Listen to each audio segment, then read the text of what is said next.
ঈদযাত্রার শেষ মুহূর্তে রাজধানী ছাড়ছে হাজারো মানুষ। নেই যাত্রীদের চাপ, সড়ক, রেল ও নৌপথে স্বস্তি।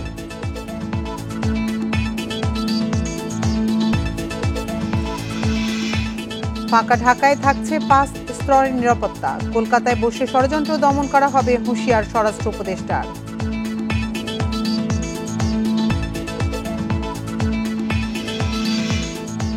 প্রধান উপদেষ্টা চীন সফর ইতিবাচকভাবে দেখছে বিএনপি। এপ্রিলের মাঝামাঝি ফিরতে পারেন খালেদা জিয়া।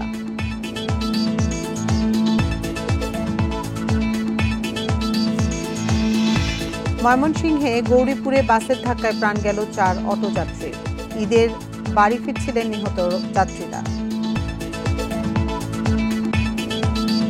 এই ঈদে জামা জুতো অ্যাক্সেসরিজের ডিসকাউন্ট।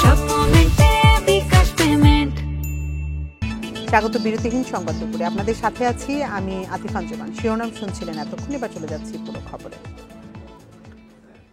ঈদযাত্রার শেষ দিনেও নির্ধারিত সময়ে ট্রেন ছাড়ায় স্বস্তিতে যাত্রীরা। অন্যান্য বারের মতো ট্রেনের জন্য অপেক্ষা বা ভোগান্তি না থাকায় সন্তোষ জানিয়েছেন তারা। এদিকে রোববার সকালে কমলাপুর স্টেশন পরিদর্শনে এসে স্বরাষ্ট্র উপদেষ্টা বলেন, কোনো রকম দুর্নীতি প্রশ্রয় না দেওয়ার সুফল পেয়েছে সাধারণ মানুষ। এবারের ঈদে জঙ্গি হামলার কোনো শঙ্কা নেই বলে আশ্বস্ত করেন তিনি। রোববার সকাল থেকেই কমলাপুর রেল স্টেশনে ছিল জনস্রোত। শেষ মুহূর্তে রাজধানী ছাড়া মানুষের চাপ থাকলেও অন্যান্য বছরের মতো বিশৃঙ্খলা বা প্রচণ্ড ভিড়ের ভোগান্তি চোখে পড়েনি। কেবল টিকিটধারীদের প্রবেশের অনুমতি দেওয়ায় অবৈধভাবে প্ল্যাটফর্মে অবস্থান করতে পারেনি কেউ। এতে স্টেশনের পরিবেশ আগের তুলনায় অনেক বেশি সুশৃঙ্খল হয়েছে জানিয়েছেন যাত্রীরা। ব্যবস্থাপনায় স্বস্তি প্রকাশ করে যাত্রীরা বলেন, ট্রেনে উঠতে কোনো ঝামেলা হয়নি। সময় মতো ট্রেন ছেড়ে যাওয়ায় স্বস্তি জানান তারা। এবারে মোটামুটি ভালোই আছে, কোনো সমস্যা নাই, ভিড় ভাট্টাও সেরকম নাই এবং টাইম অনুযায়ী সারবে আমি আশা করি। গতবার এবার অনেকটা ভালো আর কি, কোনো গ্যাঞ্জাম নাই, কোনো রকম সমস্যা নাই আর কি। আমরা নির্বিঘ্নে সিট পাইছি, বাড়ির উদ্দেশ্যে যেতে পারতেছি। অতীতে অতিরিক্ত যাত্রী চাপের কারণে ঝুঁকি নিয়ে অবৈধভাবে ট্রেনের ছাদে ভ্রমণ করেছেন অনেকে। তবে রোববার 2-1টি বাদে বাকি সব ট্রেনের ছাদ থেকে অবৈধ ভ্রমণকারীদের নামিয়ে দিয়েছে রেল কর্তৃপক্ষ। অন্যবারের তুলনায় এবার হচ্ছে যে অনেক আরামে উঠতে পেরেছে আর কি। ওইরকম কোনো ইয়াই ছিল না, ভিড়ই ছিল না। আমরা খুব একসাথে উঠেছি। এবার ট্রেনও সঠিক টাইমে আসছে। গতবারের তুলনায় এবার ট্রেনগুলো প্রতিটা টাইম মেনটেন করে ছাড়তেছে। রেলের মহাপরিচালক সাংবাদিকদের জানান, ঈদ শেষে ঢাকায় ফেরার ট্রেনেও একই রকম স্বস্তির যাত্রা থাকবে। সন্ধ্যা থেকে যাত্রী চাপ একটু তুলনামূলকভাবে একটু বেশি।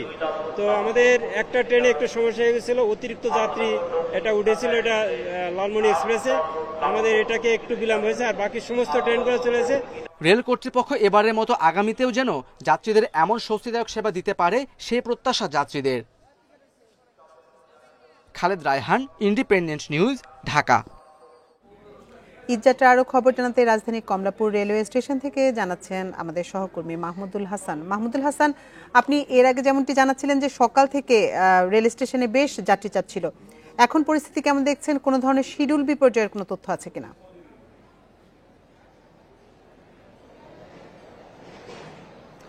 দেখেন, এর আগে যে খবরটা আমরা দিচ্ছিলাম যে ট্রেনের শিডিউল বিপর্যয় নেই, কিন্তু এখন পর্যন্ত সেইটি আসলে আছে। আসলে ট্রেনের শিডিউল বিপর্যয় বলতে আমরা যা বলছি 3 ঘন্টা, 4 ঘন্টা, 5 ঘন্টা, এমনকি দেখা যাচ্ছে কোনো কোনো ট্রেন যাত্রা বাতিলও করা হয় বিগত বছরগুলোতে আমরা দেখেছি। কিন্তু এখন পর্যন্ত সেই ধরনের কোনো চিত্রই নেই বললেই চলে।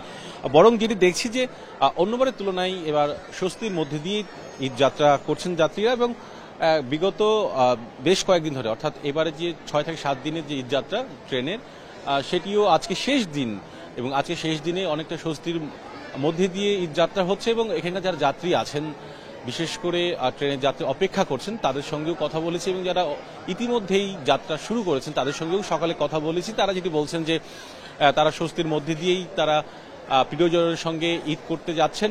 একই সঙ্গে অন্যবারের তুলনায় এবার তারা অনেকটা নির্বিঘ্নেই তারা যাত্রা করছেন। এবং একটি বিষয় সেটি হচ্ছে যে একটা সময় আমরা জানিয়েছিলাম যে 30টির মতন ট্রেন ছেড়ে গেছে, এবং এখন পর্যন্ত যে তথ্য সেখানে দেখা যাচ্ছে যে প্রায় 35-এর মতন ট্রেন এই কমলাপুর স্টেশন ছেড়ে দেশের বিভিন্ন গন্তব্যে চলে গেছেন এবং এখন অপেক্ষা করছে 2 থেকে 3টি ট্রেন অপেক্ষা করছেন এবং দুপুরবেলায় ট্রেনের সংখ্যা এমনিতেই কম থাকে, বিকেল বা সন্ধ্যার পর থেকে ট্রেনের সংখ্যা আবারও বাড়তে শুরু করবে। তবে যাত্রীরা কিন্তু অপেক্ষা করছে, অনেকেই 1 ঘন্টা 2 ঘন্টা আগে এসে পৌঁছেছেন, তারা অপেক্ষা করছেন ঈদ যাত্রা করার জন্য। অনেকেই দেখা যাচ্ছে যে প্রশ্ন করেছিলাম যে ঈদের আগের দিন বা ঈদের এত পরে কেন যাচ্ছেন, অনেকে বলছেন কাজ শেষে, কিংবা তারা মনে করেছেন যে একটু পরে গেলে হয়তো বা ভিড়ভাড়টা কম হবে বা যে ভোগান্তি হয় সে ভোগান্তি কম হবে, সেই জন্যই তারা যাচ্ছেন। তবে যতগুলো যাত্রীর সঙ্গে আমার কথা হয়েছে বা যতগুলো যাত্রীর সঙ্গে কথা বলেছি, কেউ কিন্তু নেতিবাচক কিন্তু মন্তব্য করেনি এবারে, সকলেই কিন্তু ইতিবাচক কথা বলেছেন যে এবারে ঈদ যাত্রাটা অন্যবারের তুলনায় ভালো হচ্ছে। এবং একই সঙ্গে স্বরাষ্ট্র উপদেষ্টাও এসেছিলেন, তিনি যাত্রীদের সঙ্গে কথা বলেছেন, তখন কিন্তু আমরা ছিলাম। যাত্রীরা কিন্তু স্বরাষ্ট্র উপদেষ্টাকে কিন্তু এটিও বলেছেন যে এবার ঈদ যাত্রা ভালো হচ্ছে, স্বস্তির মধ্যে দিয়ে তারা যাচ্ছেন। সব মিলে যদি বলা যেতে পারে যে এখন পর্যন্ত ঈদ যাত্রা, বিশেষ করে ট্রেনে ঈদ যাত্রা স্বস্তিদায়ক, এইটুকু বলা যেতে পারে। কমলাপুর রেলওয়ে স্টেশন থেকে সবশেষ তথ্য জানাচ্ছিলেন সহকর্মী মাহমুদুল হাসান। এদিকে ঈদের আগে ভিন্ন রূপ দেখা গেল গাবতলী বাস টার্মিনালের। নেই যাত্রীর চাপ, নেই ভোগান্তিও। ডেকে ডেকে টিকিট বিক্রি করছে কাউন্টারগুলো। গত কয়েক বছরে এমন স্বস্তির ঈদযাত্রা হয়নি বলছেন যাত্রীরা। সরকারের সমন্বিত চেষ্টায় এটা সম্ভব হয়েছে বলে দাবি করেছেন সড়ক উপদেষ্টা। যাত্রীর চাপ নেই, তাই নেই ব্যস্ততাও। সময় যেন কাটছেই না কাউন্টার মাস্টার সেল্টু মিয়ার। আব্দুল্লাহপুর থেকে ওই গাবতলী আসতো, তো এখন মনে করেন গাজীপুরেও গাড়ি পাচ্ছে, আমাদের ডিডি পরিবহনই পাচ্ছে, তা আব্দুল্লাহপুরেও পাচ্ছে আমাদের ডিডি পরিবহন, মালিবাগ, নতুন বাজার, সায়দাবাদ সব জায়গায় পাচ্ছে। ওই জন্যই গাবতলীতে যাত্রী নাই। তার মতোই অবস্থা গাবতলীর প্রায় সব কাউন্টারে। শেষ মুহূর্তের ঈদযাত্রায়ও অলস সময় পার করছেন কর্মীরা। প্রতিটি কাউন্টারের সামনে দেখা গেছে টিকিট বিক্রির হাক ডাক।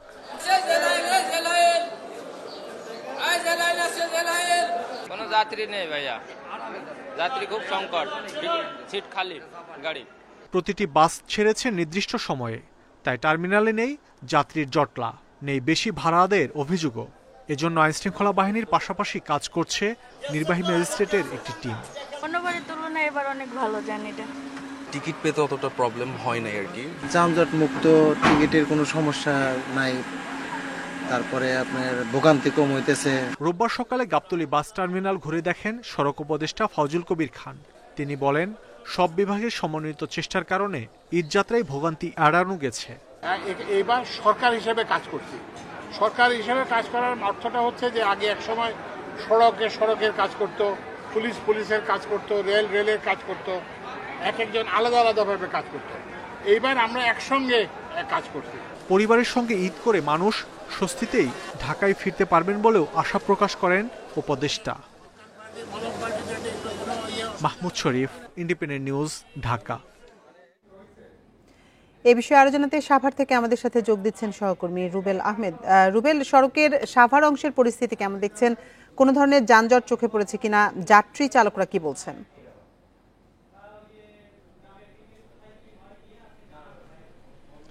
দেখুন, এবছর কিন্তু সাভারের ঈদযাত্রা অনেকটাই স্বস্তিদায়ক ছিল। অন্যান্য বছর আমরা যেমন সাভারের ঢাকা আরিচা এবং নবীনগর চন্দ্রা মহাসড়ক দিয়ে ঈদের আগের দিন পর্যন্ত কিন্তু যানজট দেখতে পাই, তবে এবার কিন্তু ব্যতিক্রম চিত্র আমরা দেখতে পাচ্ছি। আজ সকাল থেকে সাভারের যে ঢাকা আরিচা এবং নবীনগর চন্দ্রা মহাসড়ক রয়েছে, এই দুটি মহাসড়ক দিয়ে কিন্তু যান চলাচল একদম স্বাভাবিক রয়েছে। এখানে কোনো ধরনের অতিরিক্ত যানবাহনের আমরা তেমন কোনো চাপ দেখতে পাইনি। কিছু সময় পর পর দূরপাল্লার কিছু যানবাহন এই মহাসড়কগুলো দিয়ে উত্তরের উদ্দেশ্যে ছেড়ে যাচ্ছে, সেক্ষেত্রে কোনো ধরনের বাধা বিপত্তি ছাড়াই কিন্তু এই যানবাহনগুলো উত্তরবঙ্গের উদ্দেশ্যে যেতে পারছে। এরই মধ্যে সাভার শিল্পাঞ্চলে লাখ লাখ মানুষ কিন্তু সাভার শিল্পাঞ্চল ছেড়ে নারীর টানে উত্তরের উদ্দেশ্যে সহ দেশের বিভিন্ন প্রান্তে চলে গিয়েছে বলেই সড়ক মহাসড়কের এমন চিত্র বলছে পুলিশ। আমরা সকাল থেকে সাভার আশুলিয়ার বিভিন্ন বাস স্ট্যান্ডে আমরা ঘুরে যে চিত্রটি দেখতে পেয়েছি, সেসব বাস স্ট্যান্ডেও কিন্তু ঈদে ঘরমুখ যে মানুষগুলো রয়েছে তাদের কিন্তু আমরা তেমন কোনো উপস্থিতি দেখতে পাইনি।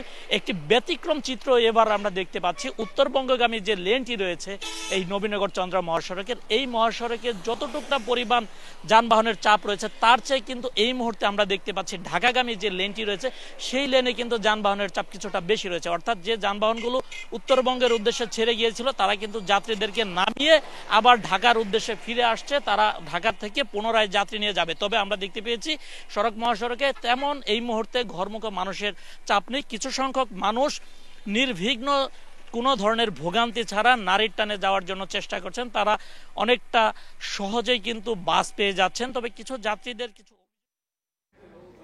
সাভার থেকে সড়কের পরিস্থিতি জানাচ্ছিলেন সহকর্মী রুবেল আহমেদ। প্রধান উপদেষ্টা প্রফেসর মোহাম্মদ ইউনূসের চীন সফর নিয়ে ফরেন সার্ভিস একাডেমিতে সংবাদ সম্মেলন চলছে, আমরা সরাসরি চলে যাচ্ছি সেখানে। প্রতিষ্ঠানগুলোর অংশগ্রহণের জন্য আগ্রহ ব্যক্ত করেছি এবং তারাও এই বিষয়ে ইতিবাচক প্রতিক্রিয়া দেখিয়েছেন। আপনারা এর প্রতিফলন দেখতে পারবেন জয়েন্ট স্টেটমেন্ট। দ্বিতীয়ত হচ্ছে শিল্পায়ন। আপনারা সকলেই জানেন দেন শিয়াওপিং যখন চীনে বিস্তৃত এবং গভীর সংস্কার সাধন করলেন, তার একটা প্রধান উদ্দেশ্য ছিল ফরেন ডিরেক্ট ইনভেস্টমেন্ট, চীনের প্রতি আকৃষ্ট করা। এবং এই রিফর্মের ফলে আমরা দেখেছি 80 সালের থেকে শুরু হয়ে আজ পর্যন্ত বিশাল পরিমাণ এফডিআই বা ফরেন ডিরেক্ট ইনভেস্টমেন্ট বিশেষ করে পশ্চিমা দেশগুলো এবং মার্কিন যুক্তরাষ্ট্র থেকে চায়নাতে এসেছে। যে সমস্ত কারণে এই বিনিয়োগগুলো পশ্চিমা দেশগুলোর থেকে চীনে এসেছিল, সেই কারণগুলোর কারণেই কিন্তু আজ চীনের থেকে ইনভেস্টমেন্টগুলি অন্যান্য দেশে চলে যাচ্ছে। ভিয়েতনামে চলে গেছে অনেকটুকুই, এবং তা আমাদের দেশে আমরা আকৃষ্ট করবার চেষ্টা করছি। আগামী দিনগুলোতে আমাদের যুব সম্প্রদায়ের যে কর্মসংস্থান তার অনেকটাই নির্ভর করবে আমাদের শিল্পায়নের গতির উপরে। মাননীয় প্রধান উপদেষ্টা প্রেসিডেন্ট শিকে সরাসরি আহ্বান জানিয়েছেন চীনা প্রতিষ্ঠানগুলো যাতে বাংলাদেশে এসে তাদের কারখানা স্থাপন করেন, এবং প্রেসিডেন্ট শি সাথে সাথে জবাব দিয়েছেন যে বিষয়টি তিনি ব্যক্তিগতভাবে তদারকি করবেন। এটা আমাদের জন্য একটা বড় পাওয়া। চীনের বিভিন্ন প্রতিষ্ঠান এই সময় এবং অল দ্য টপ আপনার বিজনেস প্রতিষ্ঠান এই সময় বাংলাদেশ প্রতিনিধি দলের সঙ্গে বিভিন্ন বৈঠকে মিলিত হয়েছিলেন, এবং তার সম্ভাবনাগুলো এবং সেগুলোর থেকে যে সম্ভাবনাগুলো আমরা দেখছি তাতে আমরা অত্যন্ত উৎসাহিত বোধ করছি। এই বিষয়ে আমাদের বেজা এবং বিডার এক্সিকিউটিভ চেয়ারম্যান আশিক আরো বিস্তৃত করবেন। আমি আরো 2-3টা কথা বলে শেষ করবো। প্রথম কথা হচ্ছে যে কোনো একটা ভিজিটের জেস্টার্স বা বহিরাঙ্গ দেখে আপনি বুঝতে পারবেন যে মেহমানকে কতটুকু গুরুত্বের সঙ্গে এবং সাদরে বরণ করে নেওয়া হয়েছে। প্রেসিডেন্ট শি তিনি গ্রেট হল থেকে বাইরে এসে দাঁড়িয়েছিলেন আমাদের প্রধান উপদেষ্টা প্রফেসর মোহাম্মদ ইউনূসকে স্বাগতম জানানোর জন্য। প্রধান উপদেষ্টা প্রফেসর মোহাম্মদ ইউনূসের চীন সফর নিয়ে ফরেন সার্ভিস একাডেমিতে সংবাদ সম্মেলন চলছিল, আমরা এতক্ষণ সরাসরি ছিলাম সেখানে। ঈদের আগের দিন সড়ক পথে কমেছে যানবাহনের চাপ, নেই যানজট, নৌ রুটেও স্বস্তিতে গন্তব্যে যাচ্ছেন যাত্রীরা। ঢাকা ময়মনসিংহ মহাসড়কে স্বাভাবিক গতিতে চলছে যানবাহন। কয়েকটি স্থানে গাড়ির চাপ কিছুটা থাকলেও নেই যানজট। গণপরিবহনের পাশাপাশি ঝুঁকি নিয়ে অনেকে ট্রাক ও পিকআপে রওনা হচ্ছেন। সাভারের ঢাকা আরিচা ও নবীনগর চন্দ্রা মহাসড়কে স্বাভাবিক গতিতেই চলছে গাড়ি। সকালে টাঙ্গাইলে যমুনা সেতুতে একাধিক গাড়ি দুর্ঘটনা ও বিকল হয়ে পড়ায় থেমে থেমে যানজটের সৃষ্টি হয়। পরে বিকল ও দুর্ঘটনা কবলিত বাহনগুলো সরিয়ে নিলে স্বাভাবিক হয়ে আসে যান চলাচল। এদিকে পাটুরিয়া, দৌলতদিয়া এবং আরিচা কাজিরহাট নৌ রুটে স্বস্তিতে পারাপার হচ্ছেন যাত্রীরা।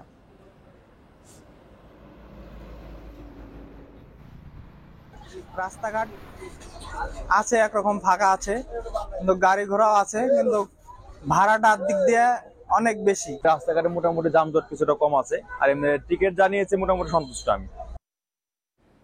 ঈদযাত্রার আরো খবর জানাতে রাজধানীর সদরঘাট থেকে আমাদের সাথে যোগ দিচ্ছেন সহকর্মী হাসান মিসবা। হাসান মিসবা, আপনি তো সদরঘাটে আছেন, সেখানকার পরিস্থিতি কেমন দেখছেন? যাত্রী চাপ, গাড়ি ঘোড়ার চাপ কেমন সেখানে?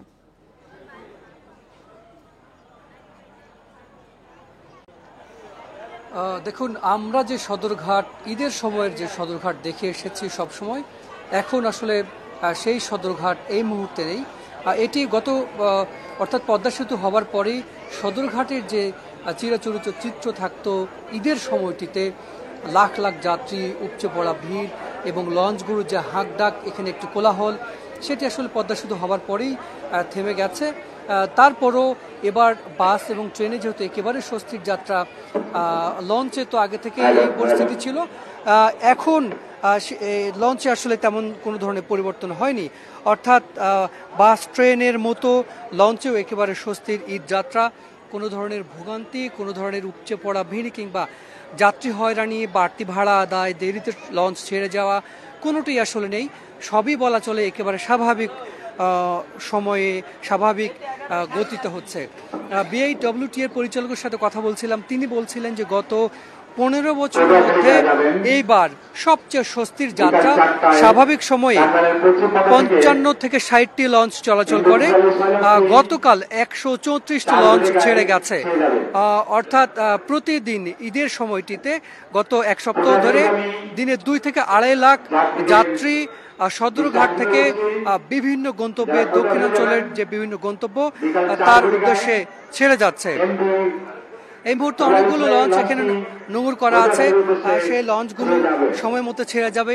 যাত্রীরা এখানে এসে অপেক্ষা করছেন লঞ্চ ছাড়ার জন্য। সব মিলিয়ে যদি সদরঘাটের পরিস্থিতি বলি, তাহলে বাস এবং ট্রেনের মতো এবার একটি চমৎকার ঈদ যাত্রা হচ্ছে। লঞ্চে স্বস্তি নিয়ে বাসায় ফেরার অপেক্ষায় যাত্রীরা। রাজধানী সদরঘাট থেকে জানাচ্ছিলেন সহকর্মী হাসান মিসবা। দেশ ছেড়ে কলকাতায় পালানো একটি দলের যেসব সদস্য নাশকতার ষড়যন্ত্র করছে তারা সবাই অপরাধী। তাদের যে কোনো নাশকতার পরিকল্পনা কঠোর হাতে দমনের হুঁশিয়ারি দিয়েছেন স্বরাষ্ট্র উপদেষ্টা জাহাঙ্গীর আলম চৌধুরী। আর ডিএমপি কমিশনার বলেছেন, শুধু আওয়ামী লীগ নয়, নিষিদ্ধ সব দলের অপতৎপরতা প্রতিরোধেও প্রস্তুত রয়েছে বাহিনী।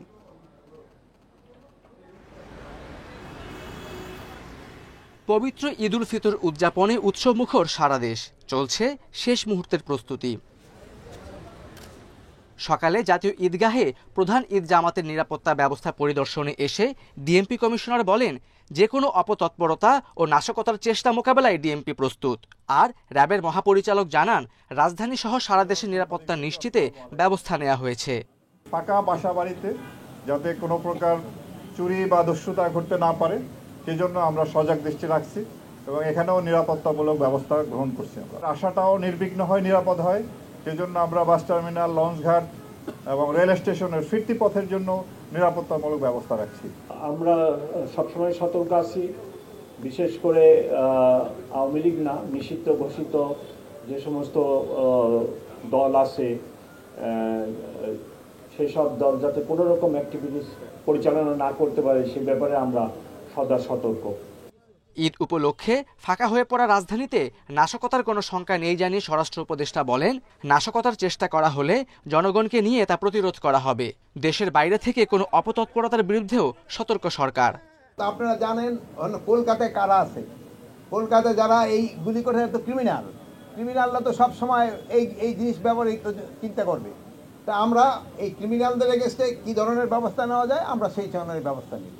এবার জাতীয় ঈদগাহে 35,000 মুসল্লি নামাজ পড়বেন। নিরাপত্তায় নিয়োজিত থাকবেন 15,000-এর বেশি আইন শৃঙ্খলা বাহিনীর সদস্য। Khaled Raihan, independent news, Dhaka. এপ্রিলের মাঝামাঝি সময়ে খালেদা জিয়া দেশে ফিরতে পারেন বলে জানিয়েছেন বিএনপি মহাসচিব মির্জা ফখরুল ইসলাম আলমগীর। সকালে গুলশানে বিএনপি চেয়ারপারসনের কার্যালয়ে তিনি বলেন, নির্বাচনের কৌশল নির্ধারণ হলেই তারেক রহমানের দেশে ফেরার বিষয়টিও জানা যাবে। এদিকে প্রধান উপদেষ্টার চীন সফরকে ইতিবাচক হিসেবে দেখছে বিএনপি। মির্জা ফখরুল বলেন, নিজেদের স্বার্থেই চীন, ভারত, পাকিস্তান ও মিয়ানমারের মতো দেশগুলোর সঙ্গে সুসম্পর্ক রাখতে হবে। ভূ রাজনৈতিক কারণেই প্রতিবেশী সহ সব দেশের সঙ্গে ভালো সম্পর্ক থাকা উচিত। তিনি বলেন, চীন, ভারত, যুক্তরাষ্ট্রের আগ্রহ রয়েছে বাংলাদেশের প্রতি, যা কাজে লাগানো উচিত। তিনি বলেন, উদারপন্থী দলগুলো জাতীয় রাজনীতিতে সুযোগ কম পেলে জঙ্গিবাদ উত্থানের শঙ্কা থেকে যায়। তিনি মনে করেন, রাজনৈতিক অভিজ্ঞতার অভাবে নির্বাচনে সুনির্দিষ্ট রোডম্যাপ দিচ্ছে না অন্তর্বর্তীকালীন সরকার। এছাড়া শেখ হাসিনাকে ভারতে রেখে নির্বাচন পেছানো হলে দেশে সংকট তৈরির আশঙ্কা রয়েছে বলে মন্তব্য করেন বিএনপি মহাসচিব।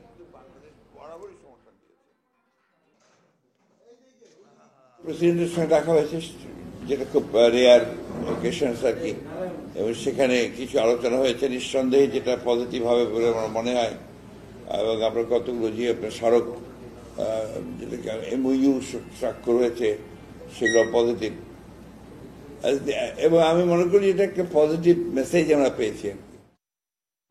৮ বছর পর পরিবারের সঙ্গে ঈদ উদযাপন করছেন বিএনপি চেয়ারপারসন বেগম খালেদা জিয়া। লন্ডনে বড় ছেলে ও বিএনপির ভারপ্রাপ্ত চেয়ারম্যান তারেক রহমান, পুত্রবধূ ছোট ছেলে আরাফাত রহমান কোকোর স্ত্রী ও ৩ নাতনির সঙ্গে পবিত্র ঈদ উল ফিতর উদযাপন করবেন তিনি।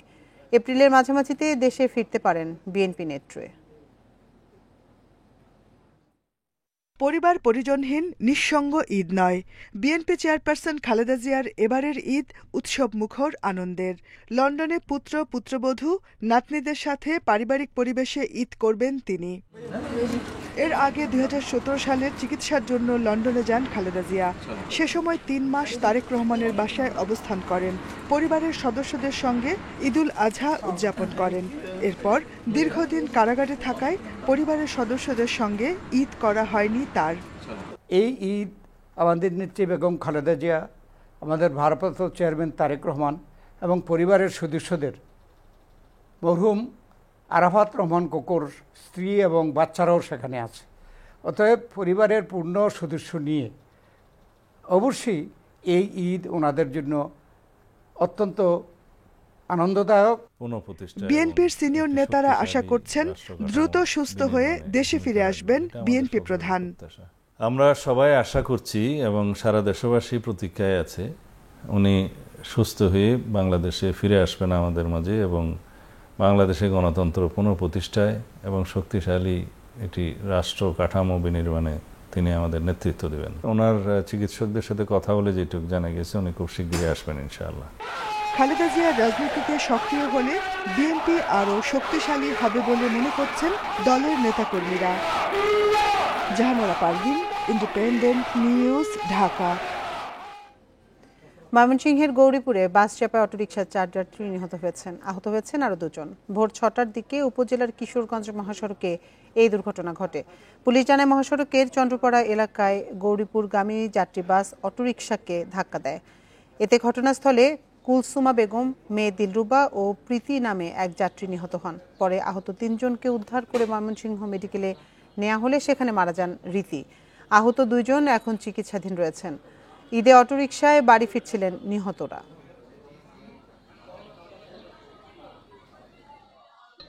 ঈদ করার জন্য ময়মনসিংহে বাড়িতে যাওয়ার পথে রাস্তায় 3 জন আহত হয়েছে, আর একজন হাসপাতালে মারা গেছে। 4 জন মোট মারা গেছে। ঘটনাস্থলে স্পটে 3 জন মারা গেছে, একজন হাসপাতালে মারা গেছে। ঈদ উপলক্ষে তারা বাড়িতে সেহরি খায়, বাড়িতে বেড়াতে যাচ্ছিল, তখন ওই সময় পিছন থেকে একটা বাস আসা তার পিছনে মাইরা দিছে। এবার স্বস্তিতে কেটেছে রমজান। ছিল না বিদ্যুতের লোডশেডিং, সংকট নেই গ্যাস পানির। নিত্যপণ্যের দাম ছিল নাগালের মধ্যে, যে কারণে মাস জুড়ে ইবাদত বন্দেগীতে মশগুল থাকতে পেরেছেন ধর্মপ্রাণ মুসল্লিরা। ইসলামী চিন্তাবিদেরা বলছেন এবার রমজান ছিল সত্যিকার অর্থেই বরকত ও রহমতের। গাছের পাতা ভেদ করে উকি দিচ্ছে চৈত্রের সূর্য, তবে তাতে নেই উত্তাপ। রোজায় এবার ছিল না গরমের তীব্রতা, মাস জুড়ে রোজাদারের হৃদয়ে ছিল প্রশান্তি। ছিল না লোডশেডিং, বিদ্যুৎ বিভ্রাট না থাকায় সেহরি, ইফতার ও তারাবি হয়েছে নির্বিঘ্নে। ঢাকার বাইরে লোডশেডিং থাকলেও আগের মতো 10 থেকে 12 ঘন্টা বিদ্যুৎহীন ছিল না কোথাও। রমজানে বিদ্যুতের চাহিদা ছিল দৈনিক 15,000 মেগাওয়াটের বেশি। অন্যান্য বছর লোডশেডিং এবং কারেন্ট থাকতো না, রোজাদারদের জন্য খুব ঝামেলাই হইতো। এবছর তো কোনো প্রবলেম দেখতেছি না। এই বছর আল্লাহর রহমতে ধরেন এই রমজান মাস কাটাইছে তেমন হয় নাই, লোডশেডিং তেমন হয় নাই। স্বস্তি ছিল নিত্যপণ্যের বাজারে, ইফতার সামগ্রীর দামও ছিল সহনীয়। বাসাবাড়িতে গ্যাস পানির সরবরাহ ছিল স্বাভাবিক, এতে প্রশান্তি ছিল রোজাদারদের মধ্যে।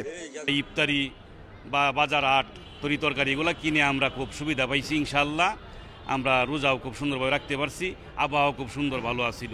অন্যান্য বছরে যে আপনার আলু পেঁয়াজ তারপরে কাঁচামরিচ যে অবস্থা ছিল, নাভিশ্বাস, জনগণের নাভিশ্বাস উঠে যেত, বর্তমান বাজার দর অনেকটাই নিয়ন্ত্রণে। রমজানে খাতুনগঞ্জ সহ সব বাজারে সিন্ডিকেট ভেঙে পণ্যের পর্যাপ্ত সরবরাহ নিশ্চিত করেছে সরকার। এলসি খুলতে পেরেছে অনেক নতুন প্রতিষ্ঠান। ছোট এবং মাঝারি ধরনের যে আমদানি করার আছেন তারা পণ্য আমদানি করার ক্ষেত্রে এখন প্রতিযোগিতামূলক বাজার হওয়াতে বাজারে পণ্যের দাম কমেছে। আমাদের প্রতি বছর ছোলার চাহিদা আছে রমজানে 1 থেকে 1.5 লাখ টন। এবছর আমরা যেটা শুনেছি যে প্রায় 3 লাখ টাকার কাছাকাছি ছোলার আমদানি হয়েছে। আর খেজুরের দাম গত বছর তো এবছর প্রায় 30 থেকে 40% কম ছিল। ইসলামী চিন্তাবিদরা বলছেন সবকিছু মিলিয়ে এবারে রমজান ছিল সত্যিকারের রহমতের মাস। এই মাহে রমজানে আবহাওয়াটা আমাদের অনুকূলে ছিল, বাজার আমাদের অনুকূলে ছিল, সব মিলিয়ে রোজাদারের জন্য রোজা রাখতে সুবিধা হয়েছে। ইবাদতকারী যারা থাকবেন তাদের ইবাদতের জন্য সুবিধা হয় এমন পরিবেশ যদি বজায় থাকে, তাহলে এর একটা অংশ যারা সহযোগিতা করবে তারাও একটা অবশ্যই সওয়াবের অংশ পেয়ে যাবে। রমজানের মতো সারা বছর দেশের মানুষ যেন স্বস্তিতে থাকতে পারে, বর্তমান সরকারের কাছে সেই প্রত্যাশাই করছেন ইসলামী চিন্তাবিদরা। Adilur Rahman, independent news, Dhaka. Saudi আরবের সাথে মিল রেখে দেশের বিভিন্ন জায়গায় ঈদ উল ফিতর উদযাপিত হচ্ছে আজ। চাঁদপুরে হাজীগঞ্জের ঈদ উদযাপন করছেন সাদরা দরবার শরীফ সহ অর্ধশত গ্রামের মানুষ। সকাল 9টায় দরবার শরীফে প্রথম জামাত অনুষ্ঠিত হয়। জামালপুরের সরিষাবাড়িতে 13 গ্রাম ঈদের নামাজ আদায় করেছে। লক্ষ্মীপুরের রামগঞ্জের নোয়াগাঁও, জয়পুরা, বিঘাসহ 11 গ্রামে ঈদ উদযাপিত হচ্ছে। সকালে খানকায়ে মাদানিয়া কাসিমিয়া মাদ্রাসার মাঠে ঈদের জামাতে অংশ নেয় নানা বয়সী মানুষ। ঝিনাইদহের হরিণাকুণ্ডুতে ঈদ উল ফিতরের নামাজ আদায় করেছেন কয়েকটি গ্রামের মুসল্লিরা। এছাড়া সাতক্ষীরা, দিনাজপুর ও নোয়াখালী, ফেনীর কয়েকটি গ্রামে ঈদ উল ফিতর উদযাপন করা হচ্ছে। আমরা চাঁদ দেখে রোজা নেই এবং চাঁদ দেখেই ঈদ করি। সেই পরিপ্রেক্ষিতে আজকে আমরা হাজির হয়েছি এই বলাদী ঈদগাহ মাঠে। এই দরবারে বিগত 200 বছর ধরে ঈদের নামাজ পড়ানো হয়। চাঁদ দেখা গেলে রোজা রাখা ঈদ করা বিধান আছে, বিধান আমাদের তরিকাপন্থীরা সবাই একসাথে ঈদ করে। সৌদি আরবের আকাশে শাওয়াল মাসের চাঁদ দেখা গেছে। সেই হিসেবে আজ ঈদ উল ফিতর উদযাপনের ঘোষণা দিয়েছে দেশটির রয়্যাল কোর্ট। শনিবার এই তথ্য নিশ্চিত করেছে সৌদি গ্যাজেট। সৌদি আরবে শনিবার 29তম রোজা পালিত হয়েছে। এদিন দেশটিতে বিভিন্ন এলাকায় শাওয়াল মাসের চাঁদ দেখা গেছে। ঈদের চাঁদ দেখতে মক্কার গ্র্যান্ড মসজিদে জড়ো হন কয়েক লাখ মানুষ। এর আগে সোমবার ঈদ উল ফিতরের দিন ঘোষণা করেছে অস্ট্রেলিয়া, ইন্দোনেশিয়া, মালয়েশিয়া, পাকিস্তান ও ভারত। দেশগুলোর আশা রোববার খালি চোখেই শাওয়াল মাসে চাঁদ দেখা যাবে। সেই হিসেবে এসব দেশে ঈদ হবে সোমবার।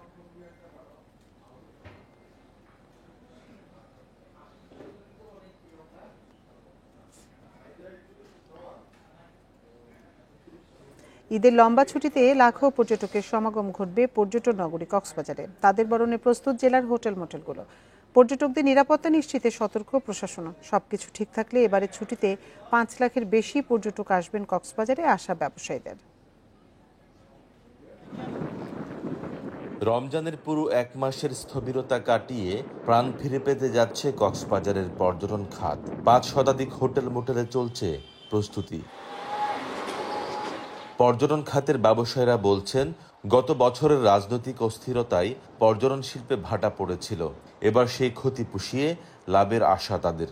আগামী কয়েকদিনের মধ্যে সেই দিনগুলো কিন্তু আমরা আমাদের কাঙ্ক্ষিত লক্ষ্যে পৌঁছাতে পারবো এবং লোক সমাগমও ভালো হবে। পর্যটকদের সমাগম কিন্তু খুব ভালোভাবেই হবে আমি আশা করছি।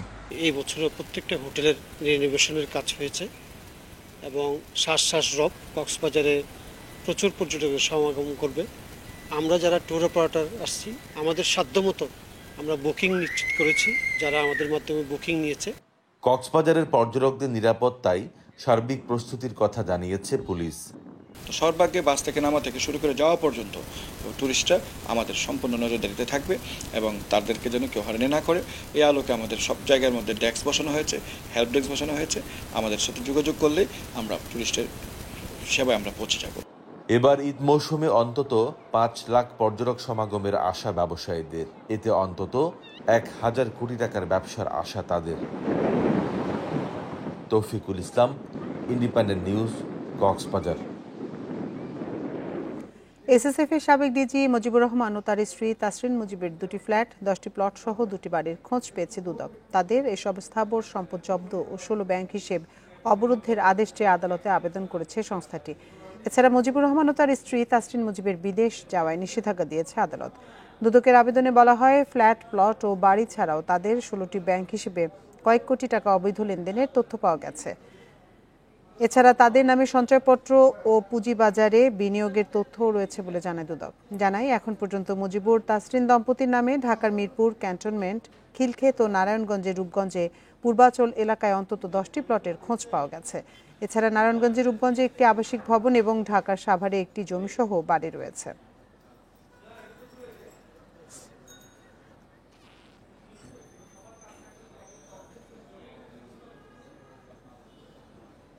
আর এই ছিল এখনকার বিরতিহীন সংবাদে।